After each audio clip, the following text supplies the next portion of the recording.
Yes, I'm just getting in right now. Okay. All right, thank you. Thanks. Bye-bye. Bye.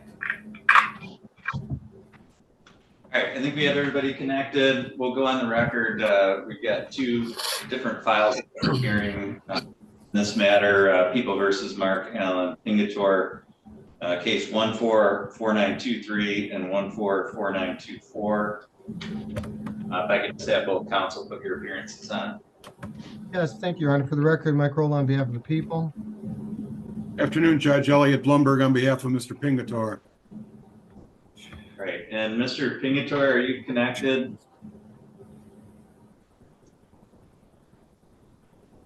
Mr. Pingator, can you hear me?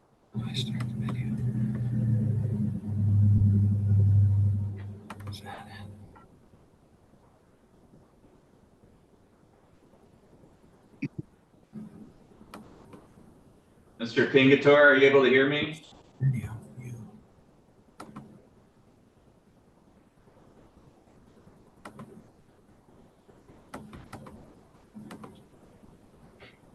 All right, Mr. Blumberg, I mean, I've got him connected. I can hear him.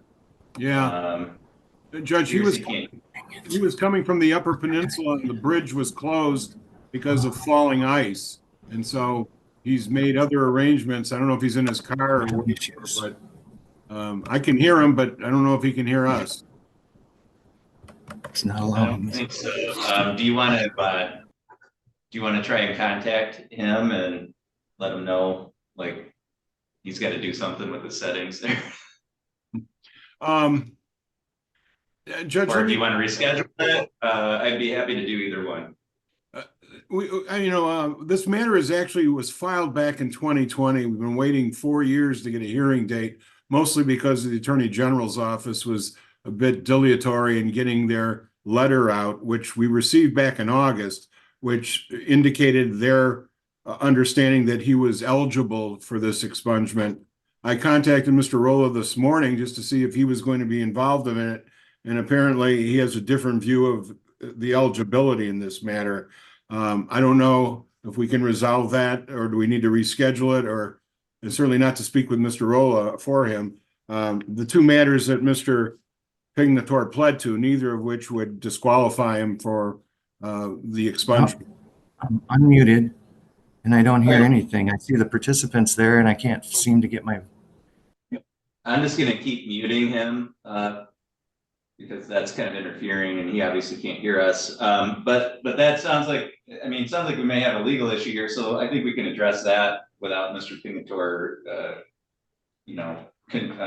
participating. So Mr. Rolla, what's your objection?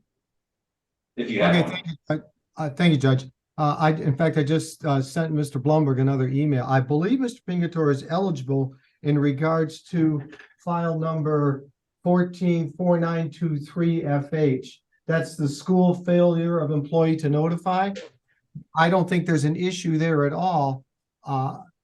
In fact, in the facts in this particular case, the only reason the charge applied, as I understand it, is because Mr. Pingator, although he may have notified verbally either the superintendent or the principal, he didn't do so in writing until a day after he was required to do so. So I don't think there's an issue there. The problem, as I expressed to Mr. Blumberg, is actually a legislative statutory one. Under the amended version of MCL 780-621C, effective, let's see here, April 11, 2021, it states under subsection 1, a person shall not apply to have set aside, and a judge shall not set aside a conviction for any of the following. Under D, it indicates the following traffic offenses. Under D1, it says subject to subsections 3 and 4, a conviction for operating while intoxicated committed by any person, and under subsection 3, as it applies in this case, any traffic offense that causes injury or death. The fact of the matter is, in this particular case, it was a situation where a bicyclist was injured and was hit and very badly injured, to the extent that there were numerous medical procedures that had to be done that obviously caused impairment of a bodily function. And I think that unfortunately disqualifies him statutorily.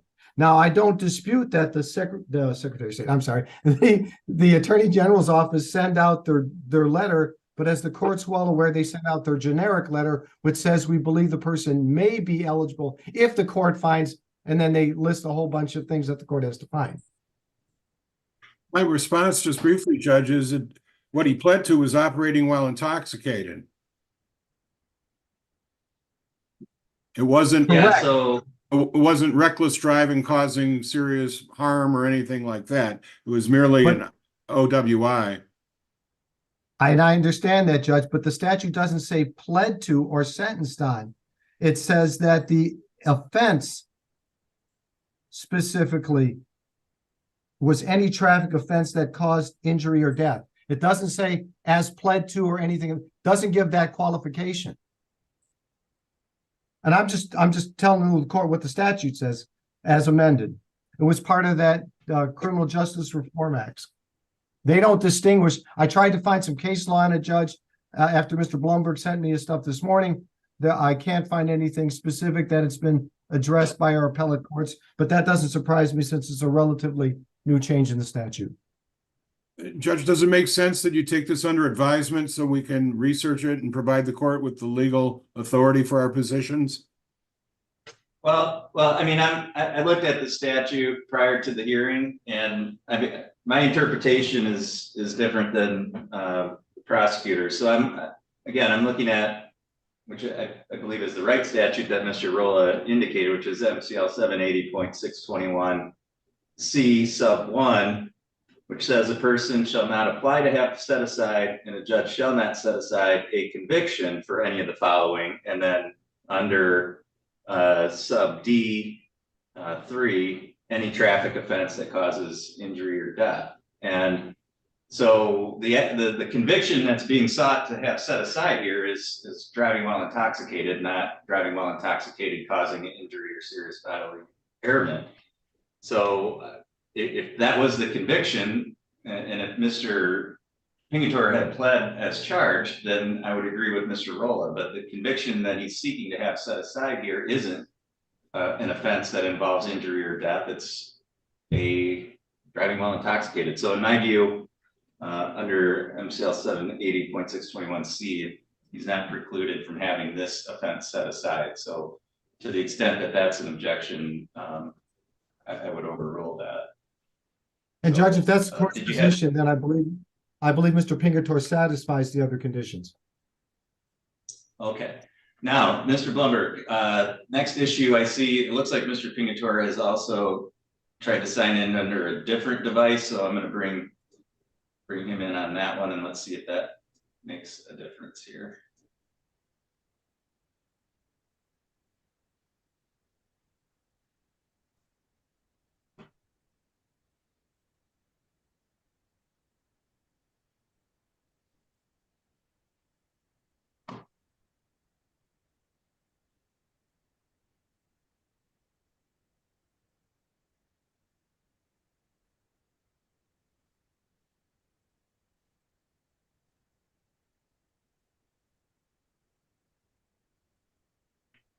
I think he's still muted, Judge. I don't even see him. Yeah. Mark's phone down at the bottom. I don't have that on. Mark,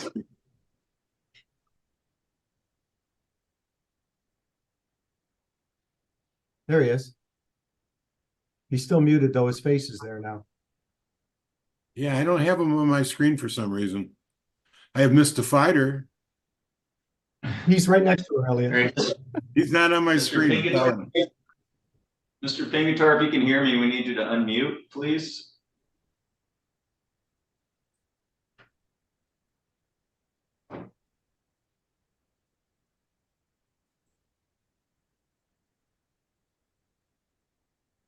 So you need, Mr. Pingator, you need to hit the unmute button.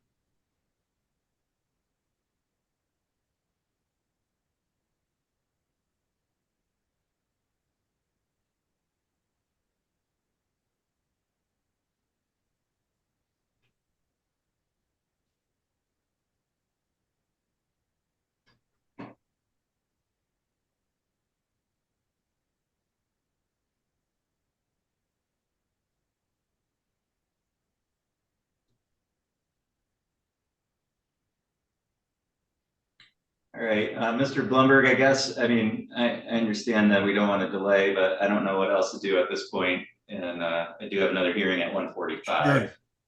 And Judge, and certainly you don't want an offer of proof from me. I'm sure you're going to want to hear from Mr. Pingatore himself.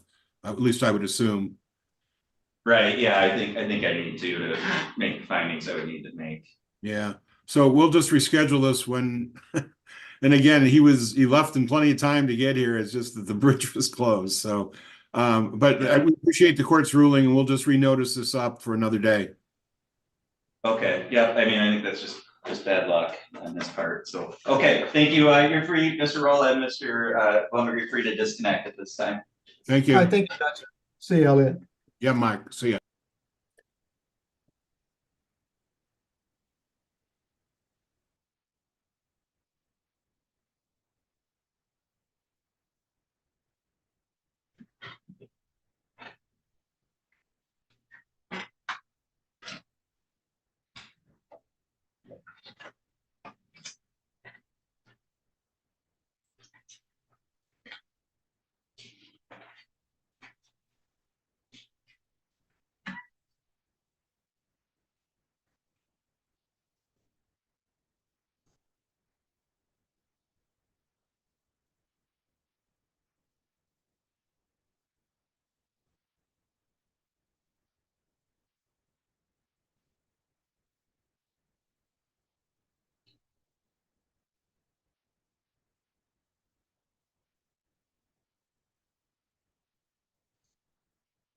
Okay, Mr. Mamet, if you can unmute yourself, please. Yes. And then, good afternoon, thank you. And then we have somebody on an iPhone. Can you tell me your name, please? It's Trevor Pickleman, sir. Mr. Pickleman, okay.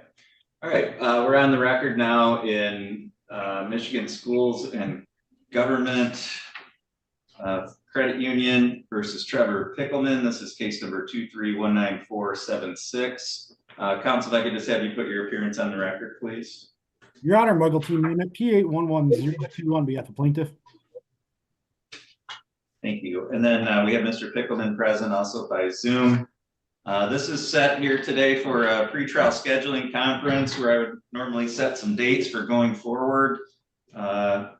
Mr. Mahmoud, how did you want to proceed in terms of scheduling? Did you want to have some kind of early mediation or some negotiations with Mr. Pickleman, or how did you want to go forward? Your Honor, after reviewing the defendant's answer, the only real dispute he has is he doesn't believe that the car was sold at auction for a reasonable value, but an auction is considered a commercially reasonable way to, sell the vehicle in this situation. So I think the only real dispute there is the amount at this point. Would it be possible for me to get into a breakout room with the defendant just for a few minutes, just to see if we might be able to wrap this up this afternoon for you, but All right, Mr. Pickleman, do you have any objection to having a discussion with Mr. Mahmoud privately in a breakout? No, I don't. But also, I just wanted to also say that in my answer to that, I tried to settle this personally with Michigan Schools and Government this summer, actually in July. I gave them, they said, what price would you be able to 100% for sure afford and pay? And I gave them two options. I said, as of the moment right now, I can pay you $500, but I can guarantee you $100 because stuff slows down later in the year per what I do for a line of work. And they denied both of my claims for what was affordable for me and my family, being the sole provider, having two kids and a fiance that stays at home. All right, well, I'm going to have you talk to Mr. Mahmoud about that in the breakout room. And once you guys are done, it'll automatically kick you back in. I may be in the middle of another hearing, Mr. Mahmoud, but I'll get back to you guys as soon as I can once you're done. not a problem. Thank you, Judge. Okay, I'm going to open up that breakout room right now. It'll take 1 second.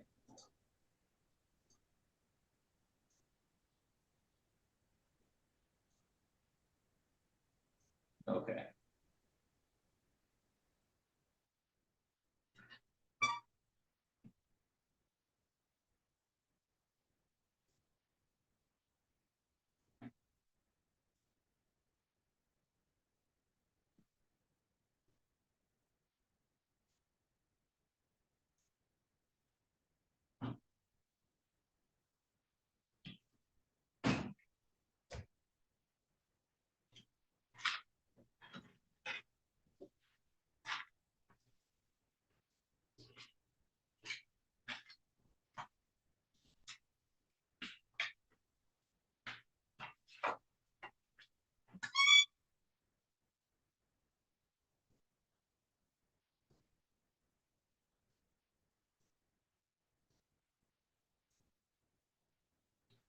All right, sir, can you tell me your name, please?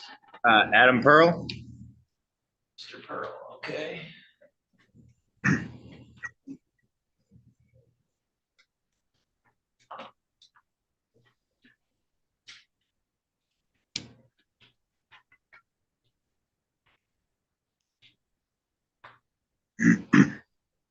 Okay, ma'am, I just need you to unmute, please. All right, can you tell me your name? Susan Pearl. Okay, we're on the record now in Pearl versus Pearl, case number 2319501. The record should reflect both parties are present today by Zoom video. This is set today for entry of a default judgment of divorce. Mr. Pearl, it looks like you were served with the complaint back on November 13th. You did not file an answer, so you were defaulted in this case. And Ms. Pearl, did you want to proceed with entry of the judgment of divorce today? Yes. Okay. So Mr. Pearl, I don't know if you want to try to contest this or not, but since you've been defaulted, you would have to file a motion to have that default set aside, okay? Okay, it's all good. All right. So Ms. Pearl, I'm going to put you under oath and I've got some questions that I need to ask you. These are the questions that I'm required to ask to establish the grounds for divorce under Michigan law, okay? Okay. Can you raise your right hand, please? Do you solemnly swear or affirm the testimony you're about to give will be the truth, the whole truth, and nothing but the truth, so help you God? Yes. Okay, thank you. You can lower your hand. Ms. Pearl, you filed a complaint for divorce in this case and you signed that complaint. Is that true? Yes. At the time you signed that complaint, had you been a resident of the state of Michigan for at least 180 days? Yes. Had you been a resident of Otsego County for at least 10 days? Yes. In the complaint, there's a statement that indicates that there's been a breakdown of your marriage relationship such that the objects of matrimony have been destroyed and there remained no reasonable likelihood that the marriage could be preserved. Was that true at the time that you signed the complaint? Yes. Does that remain true today? Yes. Are there any children under the age of 18 that were born to or adopted by you during the marriage? No. Are you currently pregnant? No. Under the judgment of divorce, you would not be receiving or paying any spousal support or alimony. Do you understand that? Yes. That means that you would not be able to come back later and ask the court for that and that you would be waiving that forever. Do you understand that? Yes. Okay, and under this judgment, you and Mr. Pearl would keep whatever property was in your own possession and you would be responsible for any debts that are in your own name. Is that correct? Correct. And you don't own any real estate or real property together? No. Okay. All right. Mr. Pearl, from your standpoint, are there any issues with the testimony that Ms. Pearl has given here today? No. Okay. And Ms. Pearl, you're asking to have your last name changed, is that correct? Yes. Okay. All right, the court finds that the statutory grounds for divorce have been met by the testimony of Ms. Pearl. the court will grant the divorce, and I'm signing that judgment, so the divorce will be final today. Ms. Pearl, that means that your last name is legally changed from today forward. So you'll want to contact the clerk's office to get a copy of this judgment, because you'll need that for changing your identification and other documents, okay? Okay. Ms. Pearl, did you have any questions at all? No, No. no questions. No. Mr. Pearl, did you have any questions at all? No, I had no questions. Okay, and Mr. Pearl, you can also get a copy of this at the clerk's office if you'd like that for your records as well, okay? Thank you. Okay, thank you. That's all for today, and you're both free to disconnect at this time. Thank you. Well, hello.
Okay, are we ready to go back on the record?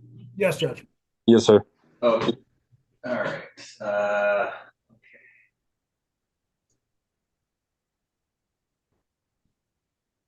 Okay, we're back on the record in Michigan Schools and Government versus Pickleman.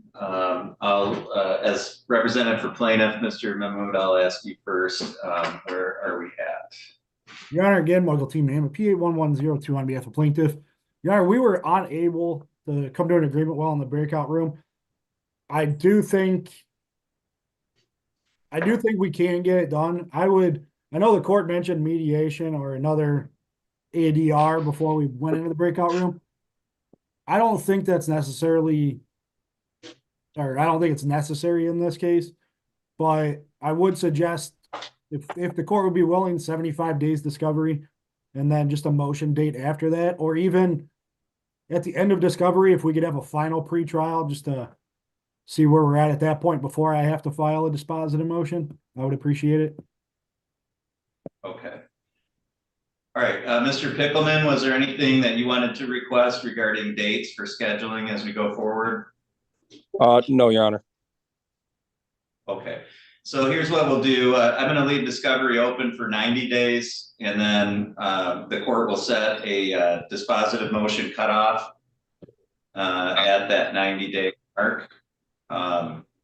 Mr. Mahmood, we would need to have any motions filed. They wouldn't necessarily need to be heard by that 90-day mark, but we need to have them filed by then with the hearing date.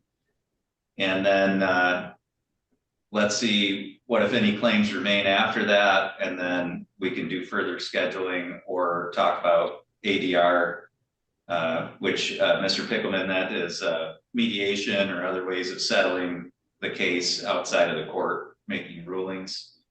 And we can consider that at that time. Obviously, the two of you are free to continue to negotiate as we go forward over the next 90 days as well to try to reach an agreement. Any other dates, Mr. Mahmood, that I can address for you today? Again, Your Honor, would the court be amenable to a final pretrial in between the end of discovery and a dispositive motion date? Sure. Yeah. I mean, you want me to set like a status conference at like 60 days? Oh, no, after the end of discovery, but before the MSD date would be heard. I mean, you know what? We can do 60 days. However, the court would like to do it. I just like to communicate as much as I can with the defendant before I need to, do what I need to do on that dispositive motion. I like to try as much as I can. All right, understood. So let's do this. We'll leave discovery open for 90 days. I'll set it for a status conference at that 90-day mark, and then the dispositive motion cutoff will be 120 days. All right. Thank you, Judge. I appreciate that. Okay. Mr. Pickleman, did you have any questions or concerns? No, Your Honor. I think I'm okay. All right. The court will set out a notice of the date and time for that status conference at about 90 days. And that'll be by Zoom as we're doing today. That's all I have, and all parties are free to disconnect at this time. Thank you, sir. In addition to the notice, will the court be sending the entire scheduling order? Yes. Yeah. All right, perfect. Thanks, Judge. I appreciate it. Thank you. You guys have a good day. Thank you.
All right, looks like we've got everybody. Mr. Conklin's signing in, so let's just make sure we get him in here.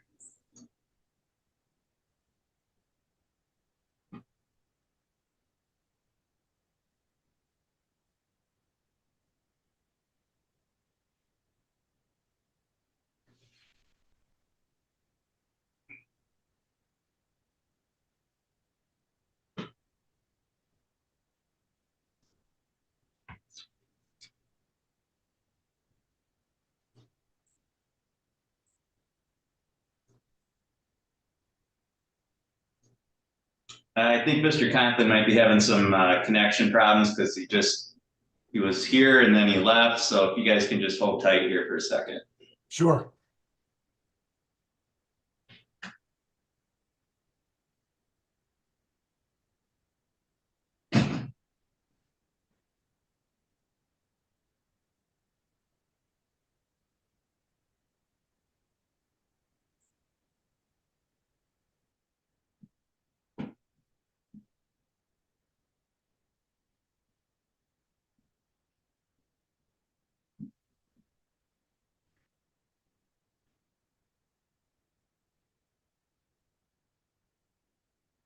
It better be water. It is, Dave. It All is. right. Just making sure.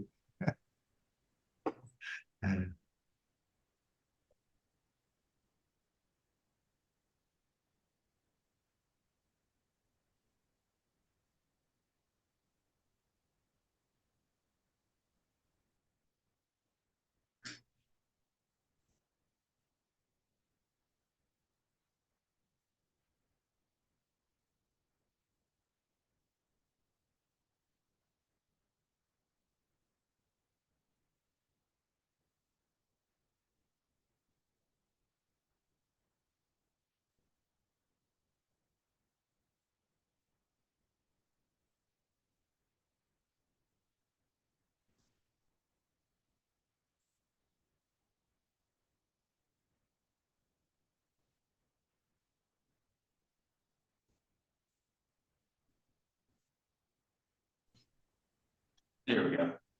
Sorry about that, All Your right, Honor. I think we get, that's okay. All right, we're on the record now in IRT Commercial Services versus Cash and Carry Flooring, case number 2218977. And if I could just have counsel put your appearances on, please. You're muted, Dave. Everybody's on mute. I'm sorry. David Svengros on behalf of Westwind and Gaylord. Richard Conklin, on behalf of SRS Commercial Distributions, DBA Willoughby Supply. Your Honor, Greg Light here on behalf of Chris and Margaret Lee. All right, thank you. We're on the record today for status conference, but also for motion hearing. So I'd like to address that first. Mr. Svengros, this is your motion for partial summary disposition as to the unjust enrichment claim of Willoughby. Is that correct? Correct, Your Honor. Okay. I did have a chance to review your brief and the attachments. And Mr. Conklin, I got the response brief from your side. I had a chance to review that as well as the attachments as well. Mr. Svengros, anything by way of oral argument in support of your motion? Your Honor, I think I submitted a reply also, but so I'll be really brief. There's one count remaining against Westwind, and it's an unjust enrichment quantum Merowit claim. And our motion is based upon a couple of factors. The first being the existence of an express contract governing the subject matter, which is the outstanding amounts due to Willoughby. We believe that the existence of a express contract involving the same parties bars legally any claim for unjust enrichment. And I think that contract also covers the quantum Merowit unjust enrichment claim because, as the court recollects, the elements of a quantum Merowit claim include some type of unjust action by Westwind.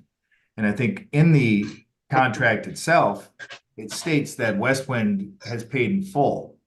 So not only does that, eliminate the adjustment claim, but I think it shows that, that Westwind has done everything they were supposed to do under the contract. So, courts will not imply a contract where there is a written contract covering the same topic, and an adjustment claim must show some wrongful act by Westwind. And they didn't sue us on a breach of contract claim. They haven't sued us for breaching the settlement agreement. In fact, we complied with that settlement agreement.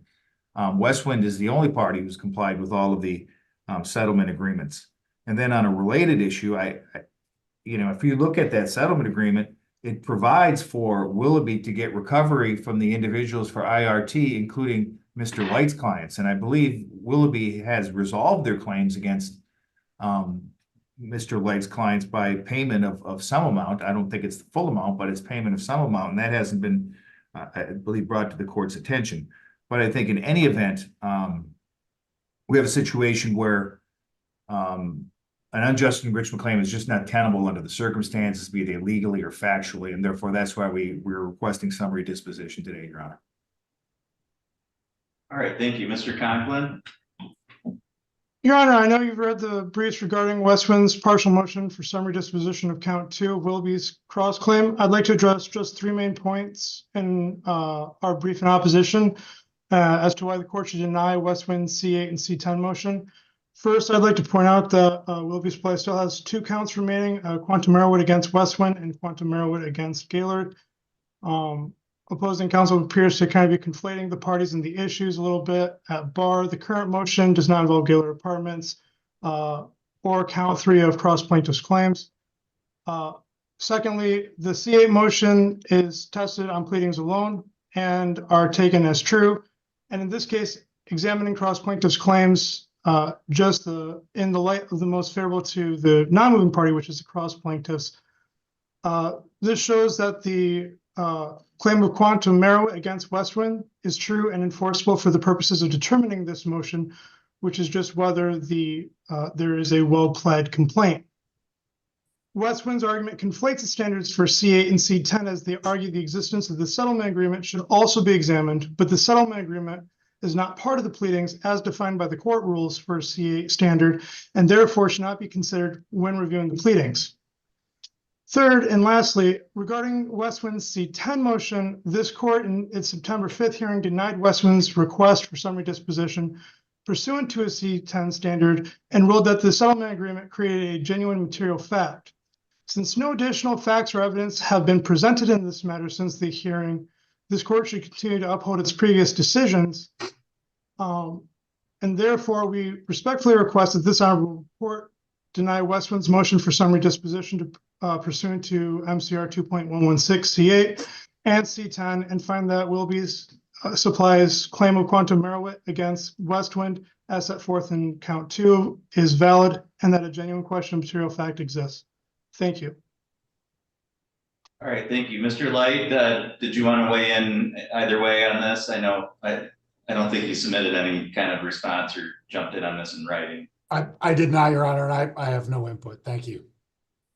All right, thank you. And Mr. Stengross, I did not receive your reply brief. I mean, I'm sure it was provided. I may just not have had a chance to get it and review it prior to the hearing today. So is there anything you wanted to say in response to Mr. Conklin's arguments on the record? Well, my reply was pretty short and pretty much was exactly what I said, but I guess I don't know what Mr. Conklin is actually saying. Is he denying the existence of a settlement agreement that has been submitted to the court on multiple occasions, signed by his party, and now saying that it doesn't exist? I guess I don't know what that argument is, but I would say as far as C8 is concerned, the existence of that document, though not pled, should have been pled and is before the court and has been submitted through discovery. So the existence of that document is what I'm saying bars a claim for the court to apply a contract governing the payment of the amounts due to Willoughby, if any. And then factually, the existence of that agreement, I submitted it to the court. It's included as part of the pleadings. They don't deny the existence of it. And factually, it says that Westwind did nothing wrong. They haven't pled that they breached that agreement. And therefore, under a C8 Legally, there's no claim given the existence of the settlement agreement. And factually, there can be no development. And as far as I know, Willoughby hasn't come forward with any development that shows that Westman did anything wrong to create an unjust enrichment claim, which, as the court noted in the transcript, which was submitted by Mr. Conklin, there's a requirement that Westwind do something wrong. They didn't. They paid in full. And that fact is acknowledged by Mr. Conklin's client. And therefore, under C8 or C10, I believe the court has sufficient grounds to dismiss the unjust enrichment claim. And, you know, I did have the opportunity to review Mr. Conklin's written brief, and there's a lot of discussion regarding a lien. The lien issues are irrelevant for various reasons, but mainly because the court has dismissed that lien claim. So all they have is an unjust enrichment claim to recover against Westwood. And, you know, based upon the facts and legally, there really is no claim at this point, and this matter should just go away. All right, Mr. Conklin, anything further that you wanted to add? Yes, Your Honor. Just one last thing. The settlement agreement exists. I think the opposing counsel's argument kind of begs the question, since the settlement agreement creates a question of what exactly the settlement agreement purports to be doing between the three parties, Westwind, Willoughby, and IRT. So I think there is a huge genuine question of material fact that exists here because of what this settlement agreement purports to be doing. Additionally, the settlement agreement, the court rules suggest that it should not be considered when viewed with a C8 standard. It was not part of the pleadings as per the definition of the court rules. Thank you. All right, thank you. Okay, I did have a chance again to review the written submissions of the parties. I was kind of already familiar with the facts and the posture of this case based on some previous motion hearings that the parties have referenced here today. Looking at Westwind's motion here, which is brought pursuant to C8 and C10, I think both sides correctly stated the standard that the court has to look at under both of those court rules. And frankly, in my view, this is more of a C10 motion anyway than it is a C8 motion, which I'll explain in a moment. But I would adopt both sides' recitation of the standard of review by the court for a C10 motion, which is that there is no viewing all the evidence in a light most favorable to the non-moving party. There's no genuine issue of material fact, and that the moving party is entitled to judgment as a matter of law.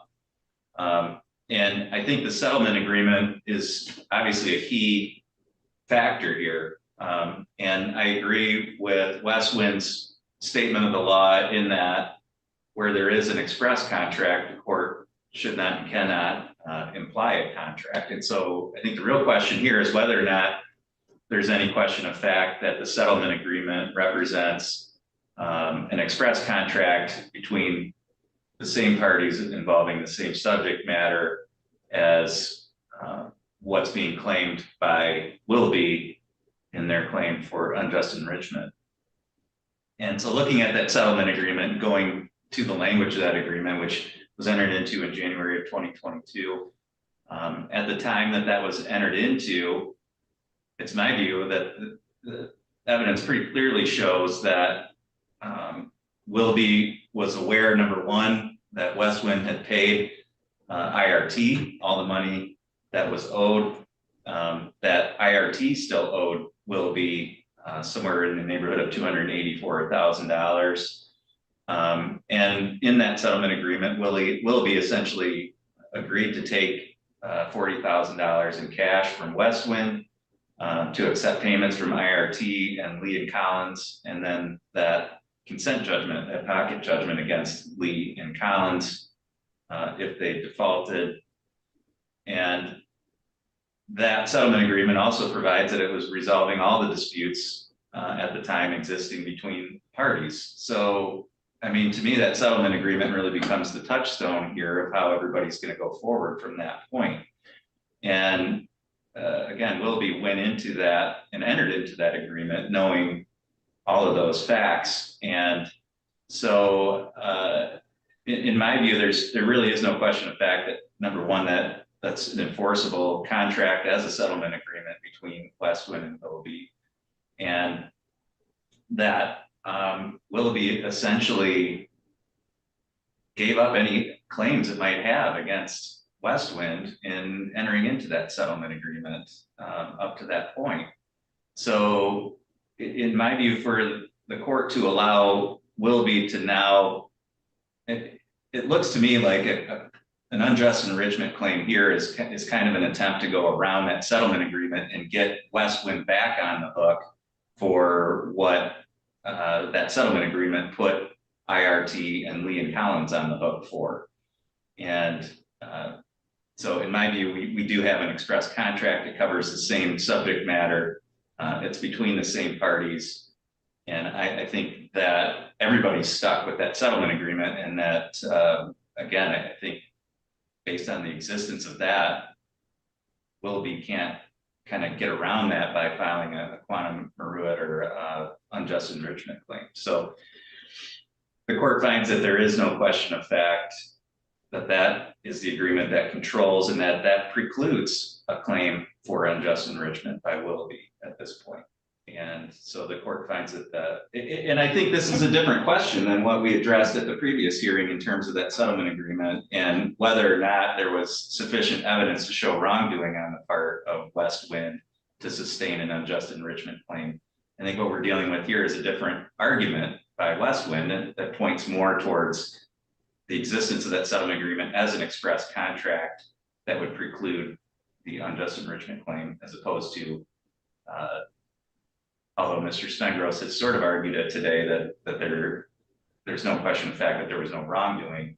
I think it really goes back to that agreement as an express contract that precludes the unjust enrichment claim. So I think it is a different question. It's postured differently in this motion than it was in the previous hearing. And I don't think it's inconsistent for the court to have found that there's a question of fact about whether Westwind acted improperly, but not a question of fact that settlement agreement represents an express contract that would preclude the unjust enrichment claim. So I don't find those are inconsistent rulings. They're rulings on different aspects of that claim and different arguments. So for those reasons, the court finds that Westwind's motion should be granted. And Mr. Stengros, I would ask that you submit an order under the 7-day rule reflecting the ruling of the court today. I will do that. And then I don't know, frankly, what that leaves us with. Just looking at my diagram of the claims and counterclaims here, does Westwind still have a claim against Collins and Lee as part of this litigation? Not, I believe the claim between Mr. Light's clients and my client exists. There's nothing with Collins anymore. So the only thing I would say to that is, why don't, if the court would grant us a little bit of time, maybe 30 days, to see if we can get to the bottom of our claims and get those off the docket. I'd support that, Your Honor. Okay, Mr. Conklin, do you have any objection to that? Not at all, Your Honor. Okay, so I'll set this for a status conference in about 30 days. We'll do that by Zoom, and then let's see where everything shakes out after the hearing today. Thank you, Your Honor. Okay, thank you. That's all I have. All parties are free. Yes, Mr. Conklin. We still have one count remaining against Gaylord Apartment Fund for quantum meruit. Your Honor, there was a combined motion for both parties. That's been the case. Yeah, I mean, I think I agree with Mr. Stenger. I mean, I think that resolves the claim against both sides here. Thank you, Your Honor. Thank you, Your Honor. Okay, thank you. That's all for today. All parties are free to disconnect at this time.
All right, Mr. Jones, are you able to hear me okay? Yes.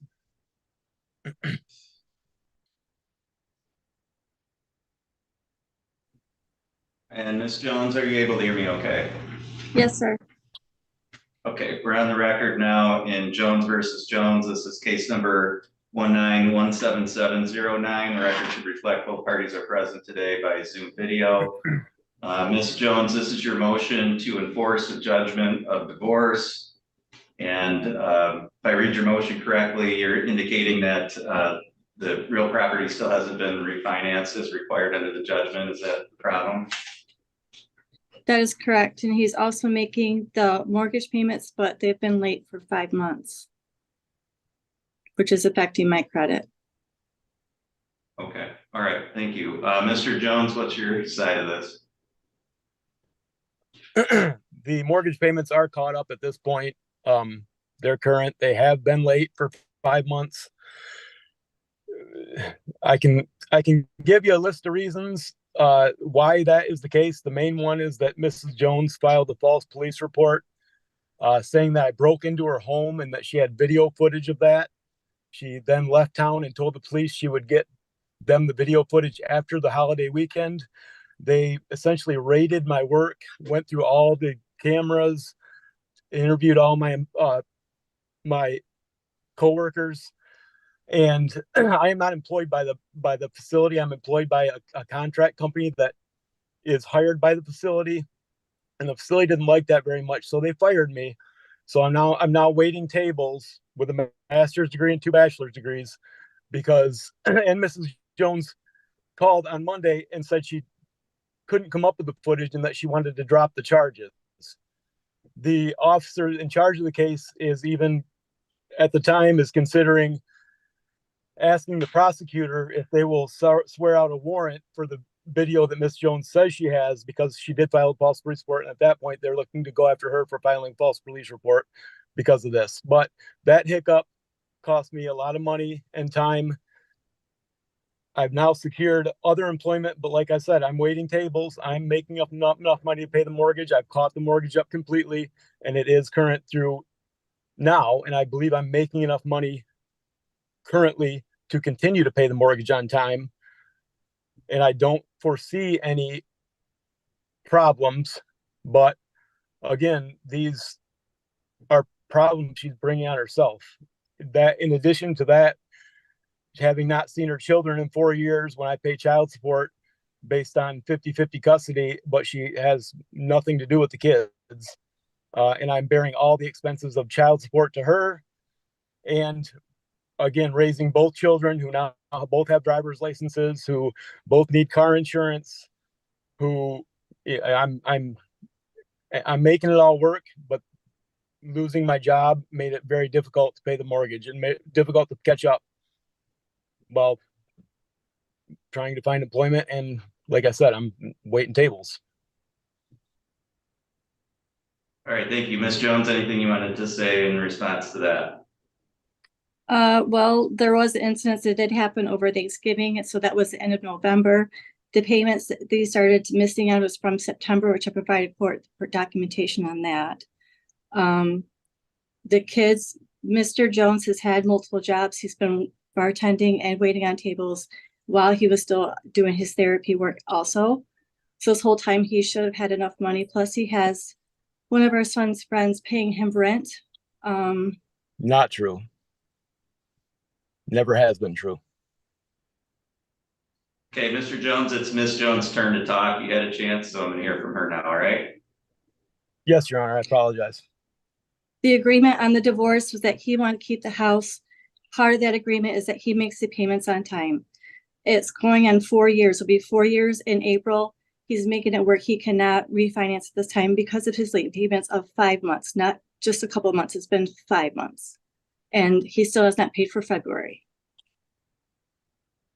So I just don't see a solution to this other than the court helping him to make the payments on time so that does not affect my credit, since he's not going to be able to refinance for who knows how long. All right. So we've been dealing with this issue for a long time. I have no idea what the actual circumstances are getting two sides as to what recently happened, Mr. Jones, for you to lose your employment. But this judgment was entered into in April of 2020. And you still haven't refinanced the house. And under the judgment of the divorce, it says that the defendant shall commence the refinance of the marital home into his individual name within 7 days of entry of the judgment of divorce, and is required to continue the refinance process in good faith thereafter. Should plaintiff have to cause to bring enforcement motion before the court, she shall be entitled to reimbursement of costs and reasonable attorney fees. Defendant shall hold plaintiff harmless from any liability and indebtedness for the real property at home. So, Mr. Jones, this judgment puts that responsibility squarely on you. And it's almost 4 years now and you still haven't refinanced the home. Ms. Jones, as I've indicated to you in the past, I can't force a bank to give Mr. Jones a loan. All I can do is require that he continue to try to refinance the property. And so, Mr. Jones, you're going to have 30 days from today's date to provide the court with documentation of at least 3 attempts to refinance the home, 3 different financial institutions.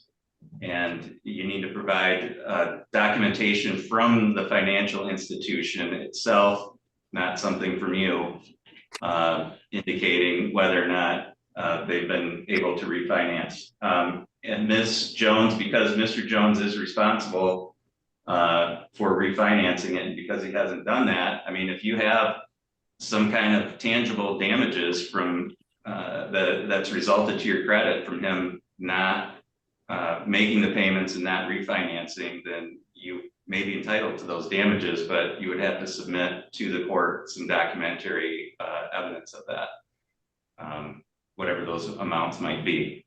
So to the extent that you would like to seek that, I'll ask you to submit that to the court, and then the court's going to set this for another hearing, and we'll see where we're at that point. Ms. Jones, questions about that? Well, since he's been past due for 5 months, I don't see him being able to be refinanced. And since we're going 4 years, is there going to be a way for me to get a time frame put onto this? Where, I mean, I don't know how much longer this has to go on. Yeah, you know, unfortunately, the divorce agreement that you guys, I mean, I just read what the divorce agreement says, and unless the two of you come up with some other type of agreement or some other type of arrangement, that's what I can enforce, and that's what I can do. So the document that you guys drafted up is what I have to follow, just as it is what you guys have to follow, and it limits me in terms of what I can do to make this go forward. So that's all I can do, is really require Mr. Jones to continue to attempt to refinance the home in good faith, just as the language of the judgment says. But the language also says that he has to hold you harmless for any liability or indebtedness for that property. So again, to the extent that you're incurring some type of financial damages, then he's going to be responsible for those. But I have to have documentation of that. Okay. All right, Mr. Jones, do you have any questions? I don't have any questions. I just wanted to point out that I am absolutely following the judgment of divorce I mean, as far as I know. If that's not the case, I would like for you to tell me so that I can do something differently, or, you know, whatever the case may be. We knew that this was going to be difficult. That's why it's written like that. Neither of us wanted the house. We attempted to sell the house. I have put a new roof, new appliances, new flooring. I've put all kinds of stuff into this house because it's falling apart, and I'm taking up for her financial responsibility. Neither of us, like I said, neither of us wanted the house. I took the house because I was the only one that could afford the payment, and obviously that became difficult lately, and it's the reason I haven't refinanced. But these are all things. This is a contract that Miss Jones entered into, and I am now fulfilling. I don't know why I'm being looked at as the bad guy or having done something wrong when I'm doing everything I can. Like she said, including working 2 jobs. I've now picked up another job waiting tables. I'm working 2 separate places doing that now because I've lost my other job. I mean, I am bending over backwards and just busting my butt to try to get this done and honor our agreement. And I believe I'm doing so. I just, in good faith, I'm continuing to attempt to refinance, but I haven't been able to as of yet. Yeah, so I mean, the only reason why we're here is because you haven't refinanced the home. So when you ask me what you haven't done, that's what you haven't done. If you refinance the home or sell it, do something with it, I don't know, but that's why we're here. So if you want to know why we're here, I read you what the judgment says. We're here because you haven't refinanced the home yet. So The judgment, of course, doesn't say I have to refinance the home. It says I have to begin within 7 days and continue to attempt in good faith to refinance. And that's what I'm doing. I want to. I don't want this. This is, I mean, nobody would want this. then keep trying to refinance the home then. And that's what I'm making you do is Yes, give me proof that you're trying to refinance the home. I think it's pretty obvious. And I think if you look at this with some common sense, trying to refinance the home ultimately results in refinancing the home, right? If you have a credit score to do so, yeah, absolutely. But I just you know, you entered into this agreement too. Your signature's on this document. And so if you didn't think you were going to be able to do it, you shouldn't have signed it either. You should have come up with a different plan. So you're equally, both of you, at fault for entering into agreement that's not working out for either of you. But that's what you have and that's what you're stuck with. And so when you ask me what you need to do, that's what you need to do. okay, I'll get 3 letters from 3 companies. Believe me, No problem. Believe me, last thing I want to do is have to keep having hearings with you. I'm only here because you guys aren't doing what you're supposed to do under the agreement. So refinance it, sell it, and you'll never have to come back to court on this case again. It's as simple as that. But until then, we'll keep seeing each other. The other thing, Mr. Jones, is you need to be more respectful with my staff when you're dealing with them over the phone. My assistant Jennifer has nothing to do with this case or the way the court rules. She does what I ask her to do.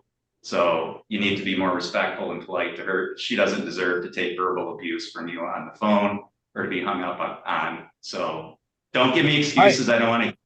Just be polite, okay? Act like an adult when you're dealing with my staff. That's all in that.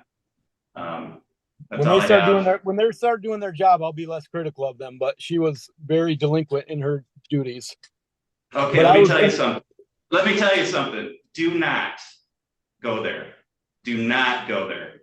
Jennifer is absolutely the most conscientious employee I've ever seen. You are the one who's being rude to her. She's doing her job. You're the problem on that end, and you need to be more respectful to her.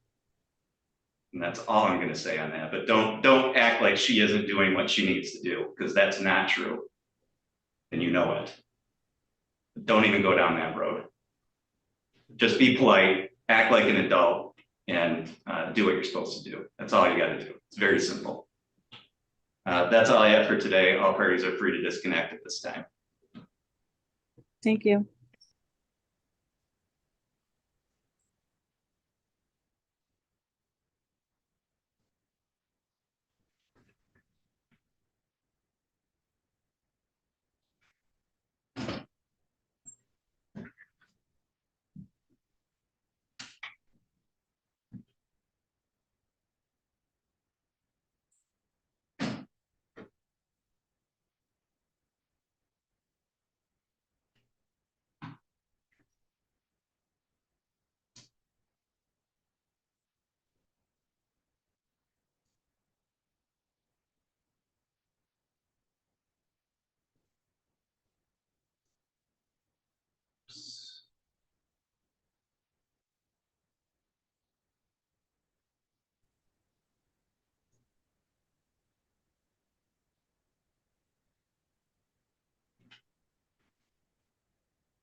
Good afternoon, Your Honor.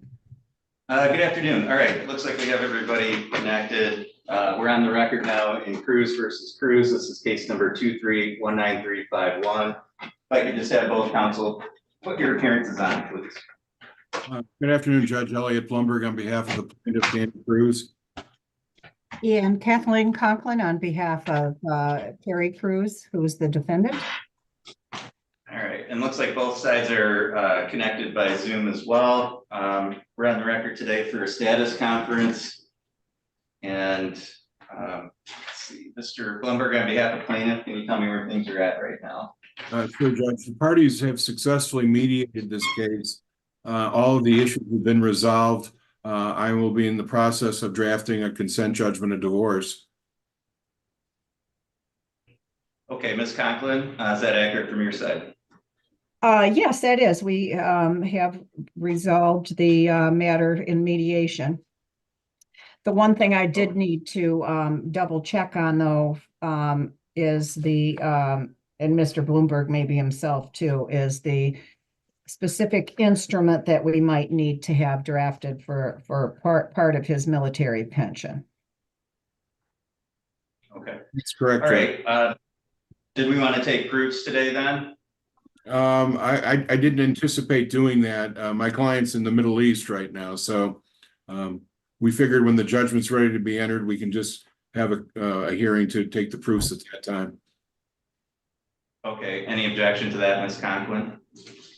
No, I don't have any objection to that. I thought maybe we could take proofs today, just get those over with, but if that's how Mr. Cruz prefers doing it, that's fine.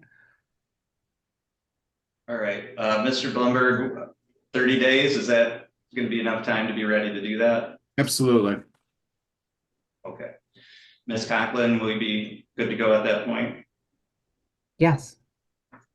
Okay, so we'll set this for a final hearing in about 30 days. Mr. Blumberg, anything else I can address for your side today? No, Judge, thank you. Ms. Conklin? That takes care of it, Your Honor. Thank you.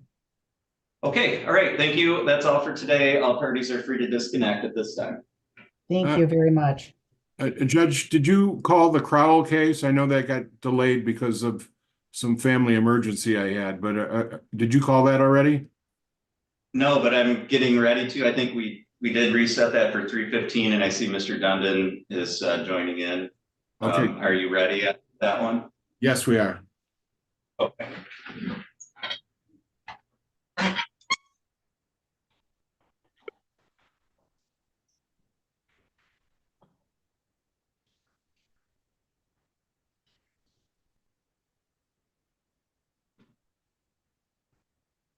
Okay, we've got everybody connected on Crowell versus Crowell. This is case number 2319376.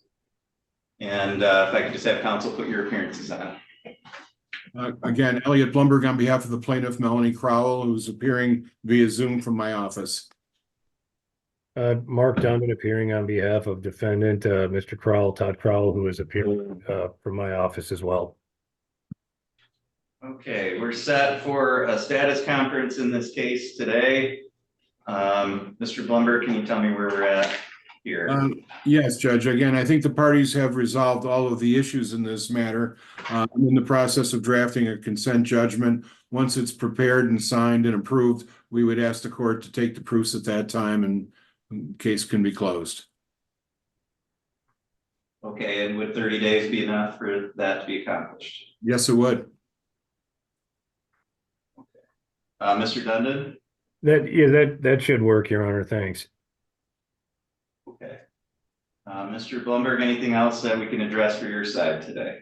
Not today, Judge. Thank you. Mr. Dundon? No, thank you. Okay, thank you. That's all for today, and all parties on this case are free to disconnect at this time. Thank you.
All right, Ms. Jennings, are you able to hear me okay? Yes. Yes. Let's bring you up here.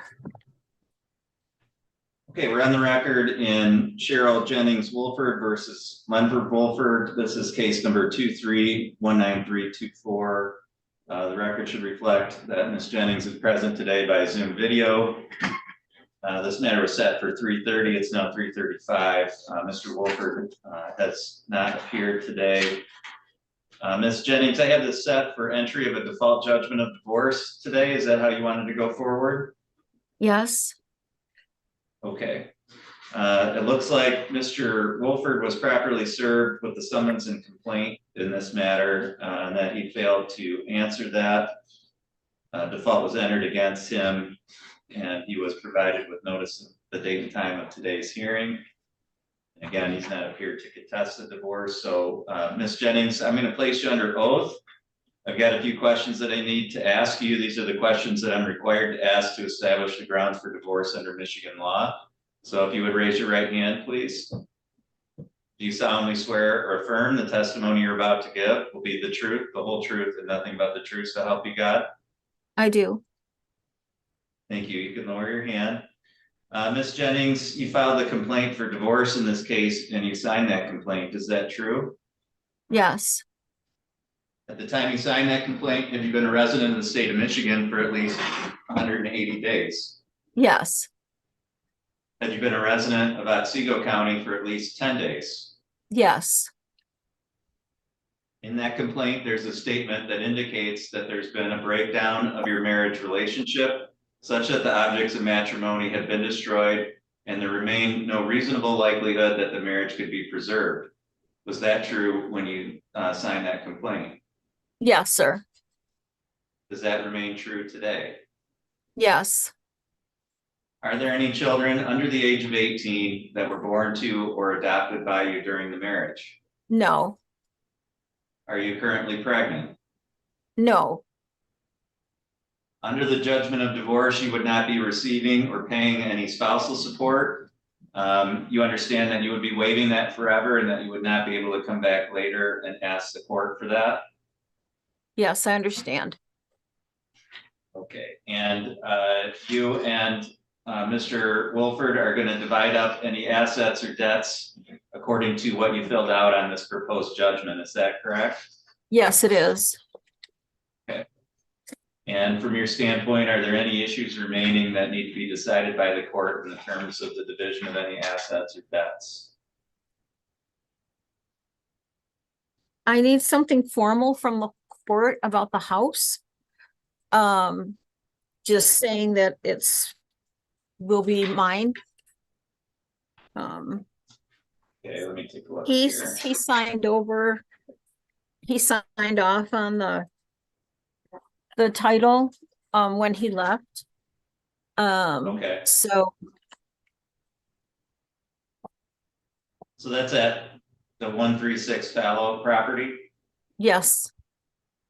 Okay, so the judgment of divorce is going to be that document. It provides on page 3 that the property is awarded to you. And so that should be all that you need. Okay, great. All right, so the court finds that the statutory grounds for divorce have been met. The court will grant the divorce. And so I've signed that. So the divorce is final as of today, Ms. Jennings. So you may want to get a copy of this from the clerk's office here. So in case you need it for those kind of records, okay? Right. Thank you so very much. All right, did you have any other questions? No, I don't think so. Okay, thank you. That's all for today, and you're free to disconnect at this time. Thank you. Thank you.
Ms. Brown, I don't know if you can hear me, but I need you to unmute and turn your camera on, please.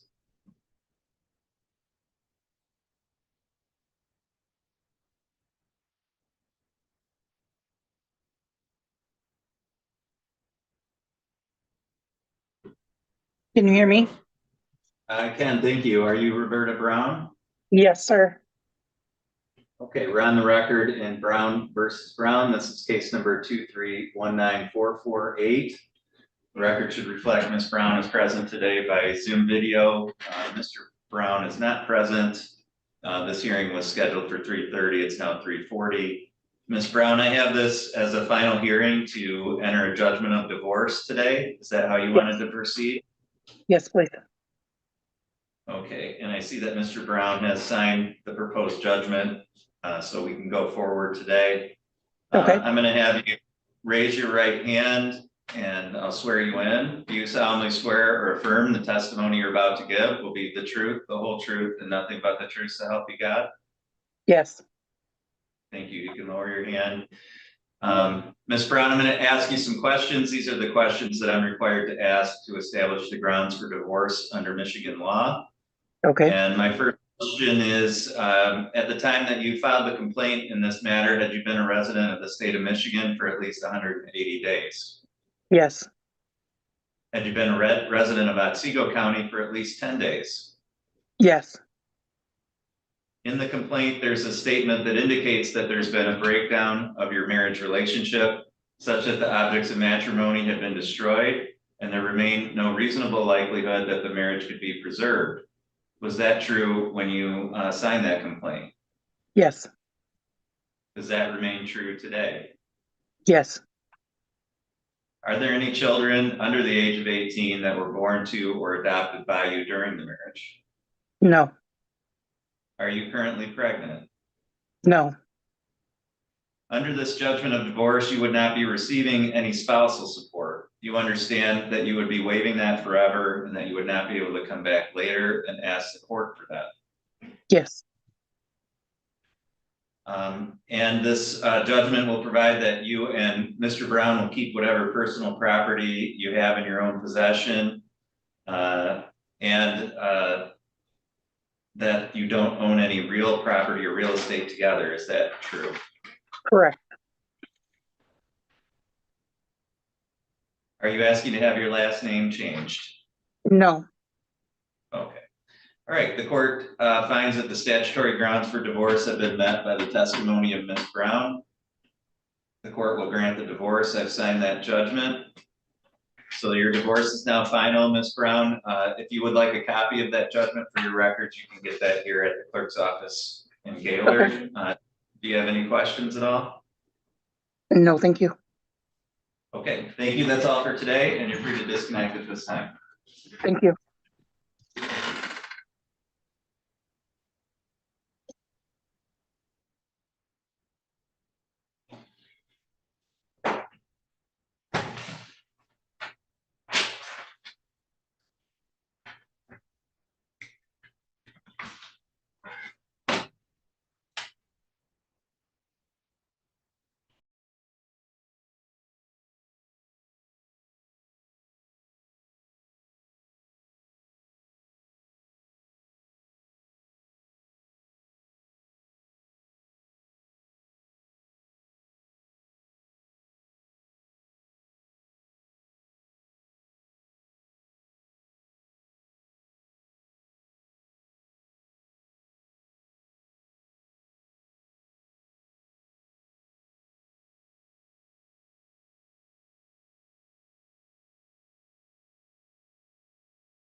Okay, looks like we have counsel connected. We'll go on the record in Lester versus Lester. This is case number 2319497. If I could just have counsel put your appearances on, please. Good afternoon, Your Honor. Travis Grote on behalf of the plaintiff, James Lester.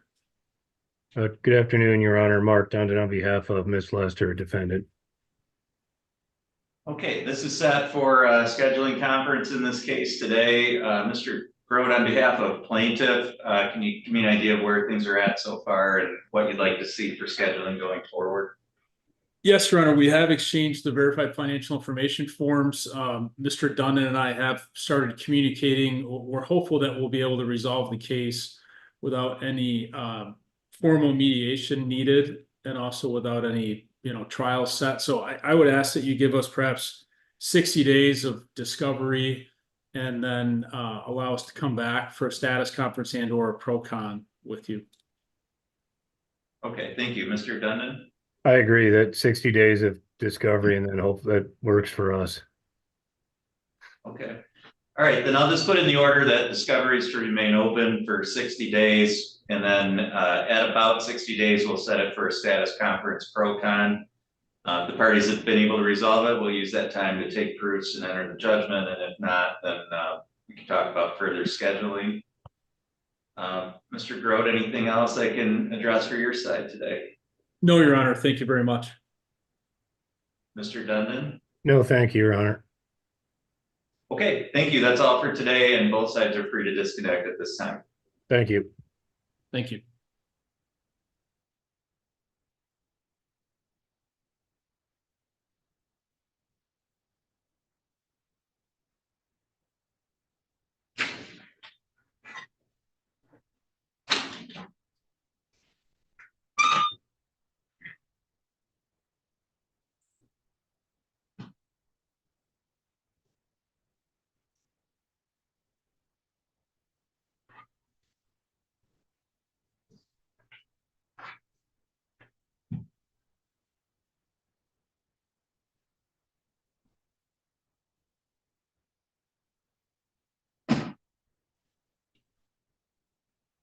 All right, Mr. Wendling, are you able to hear me okay? I am. Thank you, Your Honor. Good afternoon. Good afternoon. We're on the record now in the Village of Vanderbilt versus Victoria Allen. This is case number 2319495. Mr. Wendling's here on behalf of plaintiff Village of Vanderbilt. This is a scheduling hearing. It was set for 4 o'clock. It's now about 4:05 according to my clock. I don't see Miss Allen joining in. I had this set as a pretrial scheduling conference. Mr. Wendling, can you tell me where things are at right now? I think I can, Your Honor. I'm surprised that Miss Allen's, didn't show up for the hearing, but be that as it may, I do know that she's consulting with attorney Paul Slough regarding this. I asked Mr. Slough whether he'd file an appearance. He said he's trying to keep his expenses down, but I've known Mr. Slough for quite a while, and he is doing a pretty good job at issue. And we just received a survey in today. Has to do in part with the location of the sidewalk, whether it's within the platted right-of-way of the plat within the village or whether it's on the defendant's property, something that wasn't completely known. It was presumed from a GIS map that it was.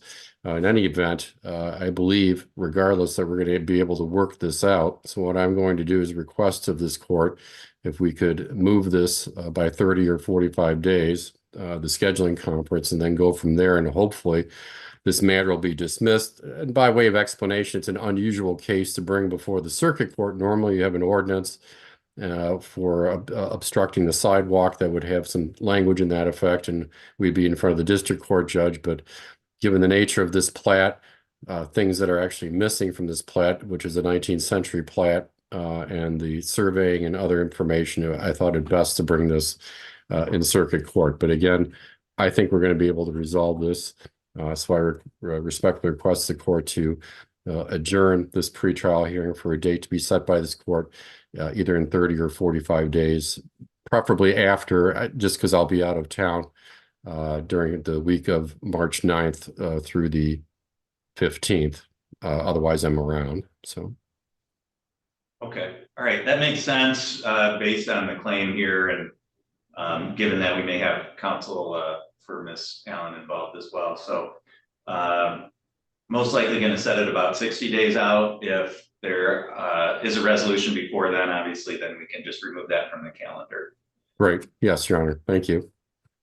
Okay, anything else that we needed to address for the record today? Not that I'm aware of. No, Your Honor. Thank you. Okay, thank you. I will put that in an order and send that out along with the date for that status conference. And you're free to disconnect. Thank you. Okay, thank you. That concludes our docket for the afternoon. And Susie, I got to run right down to the office, so I'm going to bring all